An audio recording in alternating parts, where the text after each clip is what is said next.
ध्यान देने योग्य बात है। सच्ची मानिए, भगवान के मार्ग में चलने के लिए ये तो पक्का है, पक्का है, पक्का है। अपने को प्रभु के चरणों में समर्पित करके सुख दुख दोनों को समान भाव से सहने का विचार पक्का कर लो तो निकल जाओगे। अगर सुख के भोगी बने तो दुख में भाग जाओगे, टिकोगे नहीं इस मार्ग में, चाहे गृहस्थ हो चाहे विरक्त हो। शरीर को कितना दुलार करके तुम बचा लोगे, कितना? एक घृणा करो इस वृत्ति से। अच्छे अच्छे पदार्थ खा खा कर शरीर को मोटा कर रहे, अपने आप को उठने बैठने लायक नहीं रह रहा है शरीर। कहो व्यायाम करो, प्राणायाम करो, शरीर को कसो, शरीर स्वस्थ, चित्त स्वस्थ, साधन संयम परायण, अभी आनंद आ जाए। भोजन तो व्यायाम, वायु ले रहे हो तो प्राणायाम जरूरी है। साधु हो या गृहस्थ हो, अगर तुम्हारा शरीर स्वस्थ नहीं, शरीर के कितने ऐसे अंग हैं जो साधारण प्रक्रिया से उन पर कोई प्रभाव नहीं पड़ता, उनको असाधारण, जैसे एक सांस में 2-3 किलोमीटर दौड़ना, चलो बाहर नहीं दौड़ सकते तो आजकल यंत्र चले हैं, ट्रेडमिल क्या कहते हैं, उस पे चल सकते हो आप। 48 मिनट प्रत्येक साधक को चाहिए कि पद्मासन या सिद्धासन में बैठे। 48 मिनट, ये बहुत छोटी बात है। 6-6 घंटे आसनों पे बैठने का अभ्यास किया जाता है। भीषण सर्दी में पसीना, केवल एक लंगोटी लगाए गंगा किनारे बैठे, मार्किन नीचे बिछी हुई, उसी का आसन उसी का चला, 6-6 घंटे खुले में ऐसे पसीना से लथपथ शरीर हो जाता है। 90 प्राणायाम, साय मच जाती है दिमाग में, एकदम मंत्राकार वृत्ति। परमानंद की अनुभूति के लिए अध्यात्म चाहिए। शरीर का दुलार करने वाला कभी साधक नहीं होता। प्रायः कुछ ऐसे महा कृपा पात्र जन हैं जो शरीर को संयम में, इंद्रियों को संयम में रखने की विचारधारा करते हैं। नहीं तो आजकल हम सुविधा को अपनी भक्ति का फल मानने लगे हैं। सही, हम आपसे हृदय की बात कहते, भले बुरा लगे।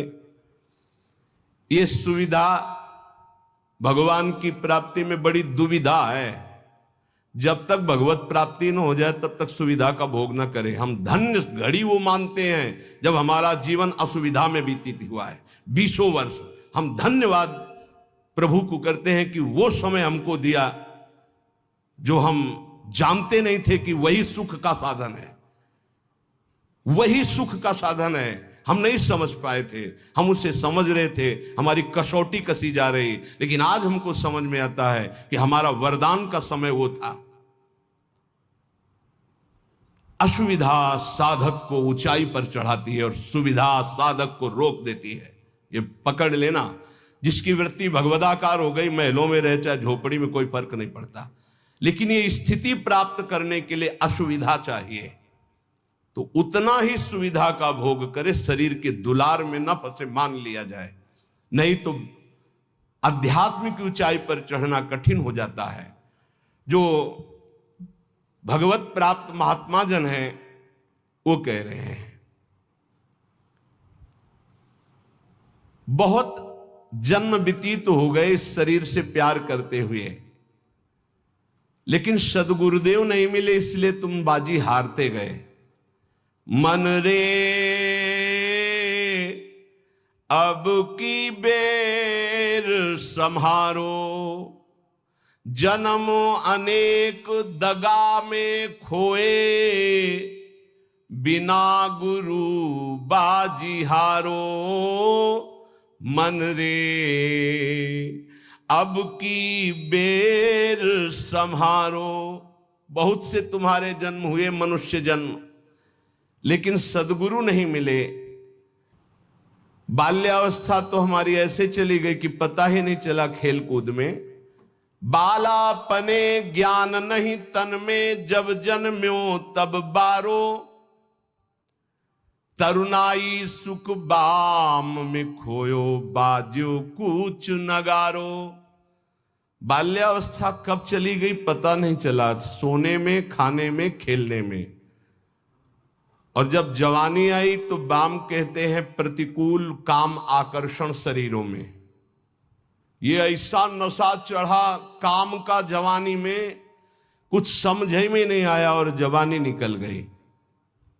तरुणाई सुख बाम में खोयो, डंके की चोट में काम ने तुम्हारी यौवन अवस्था को नष्ट कर दिया। गोस्वामी तुलसीदास जी कहते जौवन ज्वर के ही नहीं बलकावा, जवानी का बुखार किसको नहीं चढ़ा? तो कोई तो होगा जिसको नहीं चढ़ा। उसी को नहीं चढ़ा जो भगवान के चरणों में चित्त लगा दिया, नहीं तो जौवन ज्वर के ही नहीं बलकावा। बड़ी कृपा होती है साधकों पर जब असुविधा जवानी में होती है, पेट में अन्न ही नहीं है तो काम की वृत्ति ही नहीं जागृत होती। बस एक ही आग लगी हुई है, कैसे ब्रह्म साक्षात्कार हो जाए, इस प्रपंच का बाध करके कैसे स्वरूप में स्थित हो जाओ। वहां कोई गुंजाइश नहीं कुछ सोचने की, देखने की, बोलने की। अब यौवन अवस्था में काम सुख और बुढ़ापा अवस्था में, बाल्यावस्था से जवानी तक जो किया उसके संस्कार खत्म, मनुष्य जीवन खत्म। खलक सब रैन का सपना, समझ मन कोई नहीं अपना। कठिन है मोह की धारा, बहा सब जात संसारा। घड़ा ज्यों नीर का फूटा, पत्र ज्यों डार से टूटा। जो पत्ता डाल से टूट गया दोबारा नहीं लगेगा। कच्ची मिट्टी में पानी भरा गया, फैल गई, किसी काम की नहीं रही। ऐसे ही बुढ़ापा के बाद एक अवस्था आती मृत्यु, फिर मानव जीवन गया, फिर अन्य योनियों में भटकना पड़ा। तीन लोक और भुवन चतुर्दश, सब ही काल को चारो। पूरी रह्यो जगदीश गुरु तन, बासे रह्यो नियारो। कहे कबीर सुनो भय साधु, सब घट देखन हारो। जन्म अनेक दगा में खोए, बिन गुरु बाजी हारो। मन रे अब की बेर संहारो। चाहे जितना तुम पुण्य करके चाहे जिस लोक में जाओ, तीनों लोकों तक काल का नगाड़ा बजता है। हर समय वो विनाश लीला करता रहता है। सब काल का चारा है, कोई नहीं बच सकता। जैसे हरिवंश प्रपंच बंच सब काल ब्याल को खायो। यह जिय जान श्याम श्यामापद कमल संगी सिरनायो। गुरुदेव ने जिसको स्वीकार किया और जगदीश का ज्ञान प्रदान कर दिया, कबीर साहब कहते हैं भाई सुनो, वही विजय प्राप्त कर लिया जो घट घट में सबको आराध्य देव माना। हर घट में हमारा आराध्य देव विराजमान, वो जीवन मुक्त हो गया। इस शरीर का धारण करना मानव देह का, यही करते हुए सब में भगवत भाव करके अपने आप का उद्धार कर ले। समझो रे भाई, समझो रे, अरे हिया नहीं रहना, करना अंत पयाना। जाना है भाई जाना है, मरना है भाई मरना है, आज नहीं तो कल मरना है। गंदे विषय सेवन करके नहीं, भगवान नाम जप करके, अच्छे आचरण करके, भगवत प्राप्ति करके मरना है। यदि हम इस मनुष्य शरीर से भगवत प्राप्ति नहीं कर पाए तो हमारे दुख का अंत नहीं होने वाला। प्रेम भक्ति की रीति समुझ कर हित सो राम रिझावे। गोविंद के कौतुक गुण लीलाता को ध्यान लगावे। सेवा सुमिरन बंदन अर्चन नौधा सो चित लावे।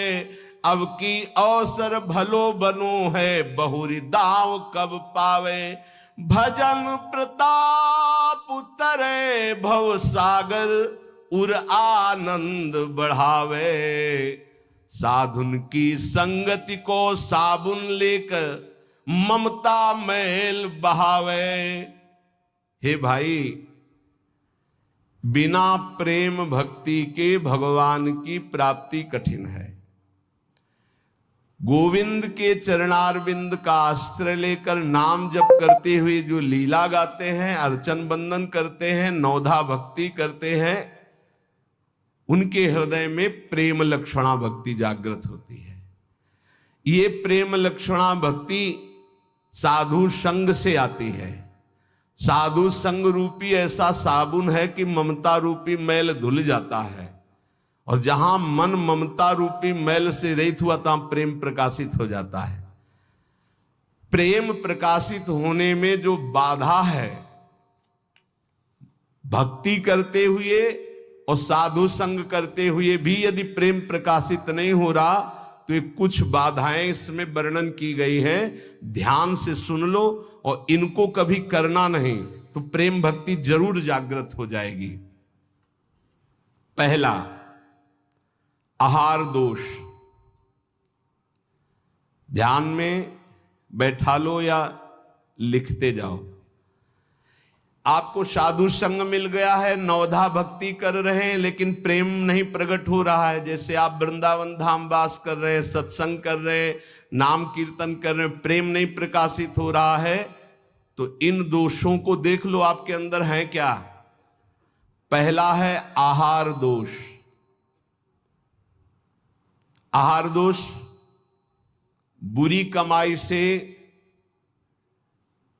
जो अन्न आता है वो बुद्धि को भ्रष्ट कर देता है। इसीलिए हम आकाश वृत्ति से जीते हैं। आकाश वृत्ति, हमारे पास वही अन्न आएगा जो श्री जी पास करेंगे नहीं। हिम्मत नहीं किसी के यहां रख दे। यहां शासन है सहचरियों का। यहां ऐसा नहीं कि कोई पापात्मा आवे और आके गड्डी रख के चला जाए, ऐसी हिम्मत नहीं। उसके कदम नहीं उसके अंदर प्रवेश कर सकते। यहां शासन है, अव्यक्त शासन है। अगर यहां 100 रुपया कोई रखता है तो मेरी लाडली जू से प्रेरित होकर रखेगा, अन्यथा नहीं। इसीलिए 2 प्रकार से हमारा भोजन चलता है। एक तो ब्रजवासियों की टूक मांग के आते हैं, और दूसरा आकाश वृत्ति से जो आता है, बिना मांगे, बिना इशारा किए और बिना किसी प्रकार का सम्मान दिए। ये नहीं कि आप अर्थ देने वाले हो तो आपको एकांत में बुलाकर जयमाला पहनाई जाए कि जय हो आपकी, आपसे बिल्कुल नहीं। और हो सकता है कि आपको कटु वचन सुनने पड़े और फिर आप रखो तो तुम बहादुर नहीं, लेके जाओ। लक्ष्मीपति जिनके सेवक हैं, उनके सेवक हैं, इसलिए हर अन्न का कण पवित्र होगा यहां का। हमारी स्वामिनी के द्वारा प्रेरित जो आता है वो हृदय से स्वीकार है। इसलिए कहीं भी किसी भी तरह का इशारा, दान पेटी, कोई ये सब नाटक कि भाई यहां इतने भरो, इतने भरो, कहीं कोई अगर कोई बाहर कर रहा है तो नौटंकी नाटक करके अर्थ एकत्रित करने वाला वो अपराधी माना जाएगा। इस पूरे राधा केली कुंज के भागवतिक विधान में किसी भी तरह के अर्थ का प्रवेश नहीं है। हम भिक्षुक हैं, हमारा भरण पोषण स्वामिनी से होता है। किसी के हृदय में ऐसे किया, स्वामिनी जी के आगे चढ़ गया, उसी से बिजली का बिल, उसी से उदर पोषण होता है। और ये हम इसलिए नहीं सुना रहे कि तुम चढ़ा देना।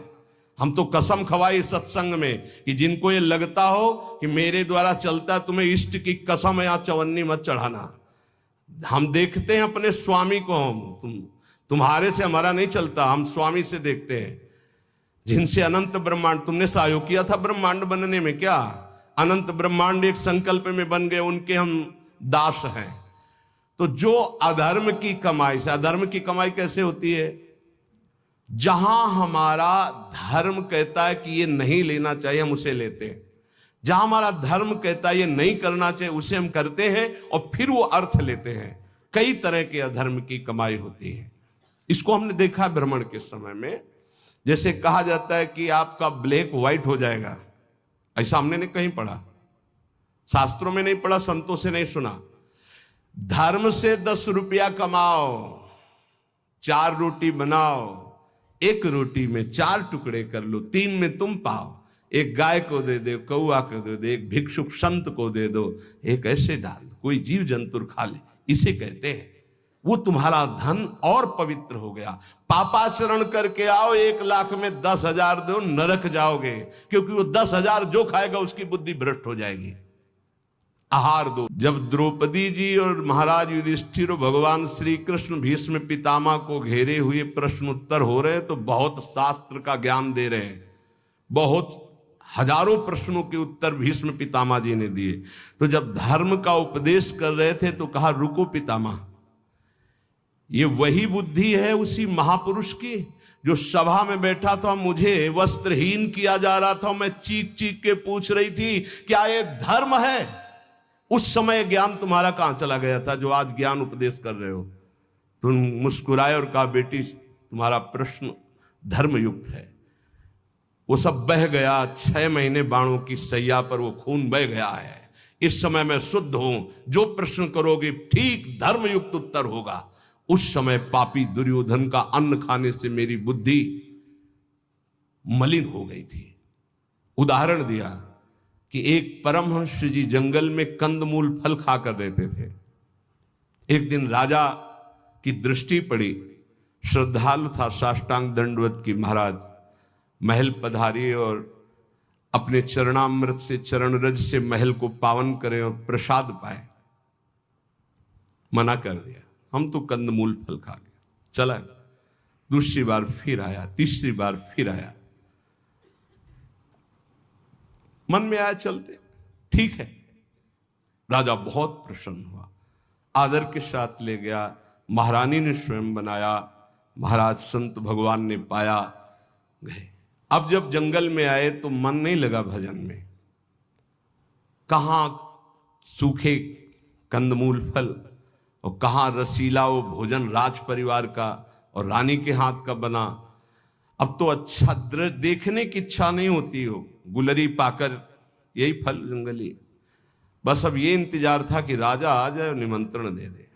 अन्न का प्रभाव। राजा आया, संकल्प ऋषि का, महाराज वो पहले बार में कि हाँ हाँ वो तो आप बड़े भगत हो, एक बार जाके हमने देख लिया, बड़ी श्रद्धा है। दोबारा गए तो प्रसाद बना रही थी रानी, तो दृष्टि गई हार पे। हार श्रृंगार उसमें रखा हुआ था, पेटी से खुल अपनी झोली में डाल लिया, बैठ गए, प्रसाद पाया, चले आए, झोली टांग दी। सायंकाल रानी जब श्रृंगार के लिए बैठी तो देखा और पेटी खाली, हार नहीं। तो उनका, महाराज यहाँ किसी चोर का प्रवेश है नहीं, आपके वही सन्यासी जी जो आए थे वही ले गए। ऐसा नहीं, वो तो बहुत त्यागी वैरागी, वो हार क्या करेंगे? बोले हमारी दास दासियां, निजी दास दासियां, ये कहीं बाहर नहीं जाती हैं, तो ये क्यों चोरी करेंगे? इनका और कोई है नहीं, ये तो हमारी ही सेवा में रहती है। राजा को भी पक्का प्रमाण लगा कि संत, पर उन्होंने कहा नहीं, हमारे संतों की अवहेलना होगी, आप इस शब्द मत उच्चारण करो, मैं दूसरा बनवा देता हूं। 2-4-5 दिन वो उपवास किए संत भगवान, तब उन्होंने जंगल से फल लाने की सोचा, झोली में हाथ डाला तो देखा वो हार। तो उनका ये हार कैसे आ गया? ओ, मैंने चोरी की, ये कितना निंदनीय मेरी बुद्धि हो गई, कैसे मैं निकृष्ट हो गया। हार लिया और ऐसे, मैं चोर हूं, मैं चोर हूं, वहीं से कहते हुए राज दरबार में, मैं चोर हूं। महाराज उतरे, दंडवत किया, कहा महाराज आप चोर नहीं हो। नहीं मैं चोर हूं, मैंने हार चुरा। बोले महाराज मैंने परीक्षा के लिए आपकी झोली में डाला था और उनको ऐसे ले गए, कि सभा को कहीं ये ना लगे कि संत ऐसे होते हैं। एकांत में ले गए और बोले महाराज आप ही चोरी करने वाले, आप ही ईमानदारी से वापस लाने वाले, मेरी समझ में नहीं आया। तो बोले शास्त्रों में जो लिखा है, आप कल सुने थे चर्चा में, प्रताप रुद्र जी के दर्शन के लिए भी महाप्रभु ने निषेध कर दिया था। राज अन्न निषेध माना गया है अगर वो वैष्णव भक्त ना हो तो। बोले ये राज अन्न का प्रभाव है कि मेरी बुद्धि लुभायमान हो गई और स्वर्ण की चोरी कर ली, कई दिन से भोजन नहीं पाया, वो सूख गया, रक्त जल गया, तो इसलिए अब मेरी बुद्धि शुद्ध हुई। ये तुम्हारे अन्न का दोष है जो हमने 2 बार पाया, उससे मेरी बुद्धि पतित हो गई। तो पहला दोष है आहार दोष, बुरी कमाई का, चोरी के पैसे का, दूसरे के हक का, अन्न या जबरदस्ती कर लेने का। इस तरह का जो धन है उससे जो खान पान है ये बुद्धि को भ्रष्ट कर देता है। जैसे ब्याज दर ब्याज, अब वो आपको पैसा मिलेगा तो फिर वो आपकी बुद्धि में भजन नहीं होने देगा। संकल्पित अन्न मिलेगा, कभी किसी का ऐसा दिया हुआ साधक को या गृहस्थ बट रहा है हलवा, भूखे मर रहे हो, ऐसे हाथ फैला दिए, तुम गृहस्थ हो, वृंदावन आए हो, एक दिन उपवास कर लो, थोड़ा सा कुछ लेकर पेट में डाल लो जो तुम्हारा धर्म की कमाई का, दूसरे का हलवा मत खाओ। मान लो हमारी बात, सारी बुद्धि नष्ट हो जाती, सुकृत नष्ट हो जाते हैं। आहार दोष पहला, कई बार बताया, इस पर ध्यान दीजिए। सतोगुणी पवित्र अन्न भी यदि मात्रा से अधिक हो गया तो रजोगुण, उस मात्रा से अधिक हो गया तो तमोगुण पैदा कर देगा। अल्प मात्रा में पाइए। दूसरा, शरीर को स्वस्थ रखिए। शरीर को स्वस्थ रखने के लिए, ब्रह्मचर्य पुष्ट रखने के लिए परिश्रम युक्त सेवा अत्यंत आवश्यक है, जिसमें पसीना चुए। Video titles. How do you write one that actually gets clicks? Yeah, it's fundamental. We've got a guide here. ये दिनचर्या आज की नहीं जो आप देख रहे हो कि 1:30 बजे उठते हैं, तो ये आज की नहीं, ये जीवन की दिनचर्या है। सूर्य उदय होते होते परिक्रमा वृंदावन की हो जाती थी। अपनी रात्रि में उठे, 45 मिनट व्यायाम, 48 मिनट प्राणायाम, छड़ी उठाई, पूरे वृंदावन की परिक्रमा एक सांस में। इसके बाद आके श्री जी की मंगला, गुरु जी की सेवा में 9 बजे तक, फिर आके श्रृंगार, फिर गुरु जी की 2:30 बजे रोटी मांग करके एक बार 24 घंटे में, वो भी न सब्जी न दाल। ऐसे थोड़ी भगवत मार्ग की निरंतर भगवदाकार वृत्ति प्राप्त की जाती है। अस्वस्थता ये भी बाधक है, जब तक वृत्ति भगवदाकार ना हो जाए। अगर भगवदाकार वृत्ति है तो कोई फर्क नहीं पड़ेगा। भगवदाकार वृत्ति नहीं है और आपको केवल ऐसे ही नकली वो करके अल्ट्रासाउंड ऐसे और आपको बता दिया जाए कि आपकी किडनी थोड़ा दोष युक्त हो रही है, भजन करके दिखा देना, डिप्रेशन में पहुंचने लगोगे। पक्का समझना, शरीर स्वस्थ, चित्तवृत्ति प्रभु में लगा लोगे। शरीर अस्वस्थ है और चित्तवृत्ति भगवदाकार नहीं हुई तो इसी में कराओगे, पक्की बात समझ लो। और एक बार चित्तवृत्ति लग गई तो 2 किडनी की क्या बात, अगर 10-20 होती हो सब फेल हो जाती तो भी कोई फर्क नहीं पड़ता। पक्का मान लीजिए, पक्का मान लीजिए। इसीलिए संसारी पुरुषों को विश्वास नहीं होता कि क्या ऐसा भी हो सकता है, क्या ऐसा होता है। कर्तुम अकर्तुम अन्यथा कर्तुम सर्व समर्था सा ईश्वरः। अभी क्या समझे हो तुम? अस्वस्थता से बचिए। प्रत्येक साधक से कहा व्यायाम करो, चाहे साधक हो चाहे साधिका।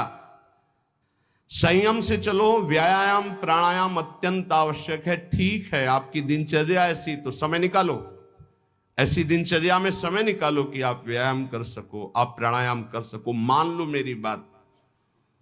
आहार अल्प पवित्र आहार है, पक्का, इसमें कोई संशय नहीं, गुरु प्रदत्त आहार है। और अल्प आहार तो शतोगुणी बना रहेगा। दूसरा, व्यायाम प्राणायाम प्रत्येक साधक को करना चाहिए। यह महापुरुषों को देखें, अपने गुरुदेव को भी देखा है, क्योंकि आजीवन हमें संयम पूर्वक भजन मार्ग में बढ़ना है, तो ये दोनों बातें जरूर। तीसरा, आलस्य का त्याग। आलस्य वृंदावन रहते हुए, भजन करते हुए भगवत मार्ग में आपके प्रेम क्यों नहीं प्रकट हो रहा? यह सिद्ध महापुरुष के द्वारा बताए हुए। पहला, आहार दोष। दूसरा, शरीर को स्वस्थ रखो, नहीं तो अस्वस्थता में भजन नहीं होता। किनका? साधक का। तीसरा, आलस्य। ये सबसे ज्यादा साधक को परेशान करता है। ये 3 बातें पहले क्यों लिखी गई? अभी और हैं। प्रायः साधक को भोजन में स्वाद की बुद्धि रहती है। आलस्य को त्यागिए, नहीं तो प्रेम। काहे को इतना सोते हो? हम तो प्रभु से मनाते थे कि हमें नींद ना आवे। प्रभु मेरी नींद खत्म हो जाए। वो आज उसकी कृपा का फल प्राप्त हो रहा है। हाँ, कि नींद नाम की चीज नहीं है यदि और कोई डिस्टर्ब भी नहीं, कोई परेशान भी नहीं है, कि बस अगर आप ठिकाने देखो, नींद को विश्राम जो इंद्रियों को मिलता है नींद में ना, वो संसार का चिंतन छोड़ने से। खास बात समझिए, 6 घंटे संसार का चिंतन छोड़ के बड़ा फ्रेश लगा, और 6 घंटे अगर भगवान के चिंतन में संसार को भूल गए तो कैसा लगेगा, सोचो।